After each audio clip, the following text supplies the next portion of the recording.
Les visages sont tendus, les militants sont concentrés. C'est le dernier week-end de porte-à-porte avant le verdict. Avant tout, merci à tous d'être venus. Cette élection, comme vous le savez, est extrêmement serrée. Dans un coin de la pièce, Michael Wager, candidat dans le 14e district de l'Ohio, se prépare lui aussi à convaincre les derniers indécis.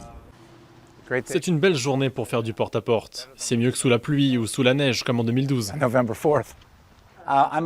Je suis Michael Wager et je suis candidat au Congrès. Je sais que vous et votre mari êtes inscrits sur les listes électorales et je voudrais me présenter. Voici le programme des démocrates et mon concurrent est David Joyce. À 3 jours de l'élection, pas de temps à perdre.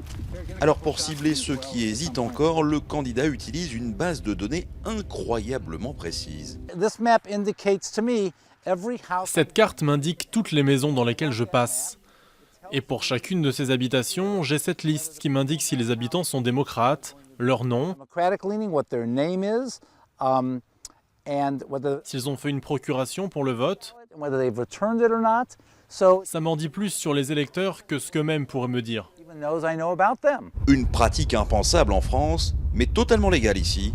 Et pour Michael Wager, elle est même indispensable dans ce district de 700 000 habitants en majorité républicain. Et alors que son concurrent peut compter sur des financements privés, le démocrate doit enrôler des dizaines de militants et les motiver. Il y a plein de gens comme vous. Et ce que je veux dire, c'est que chaque fois que vous démarchez par téléphone, chaque fois que vous frappez à une porte, ça compte. Des voix qui comptent pour Michael Wager, mais aussi pour Hillary Clinton dans une double campagne polluée par l'épouvantail Donald Trump. Une partie de la base républicaine doit faire avec un candidat qu'elle ne veut pas soutenir. Et ça peut bénéficier à Hillary Clinton et à moi-même. Mais Donald Trump parle à de nombreux Américains qui se sentent exclus du progrès économique.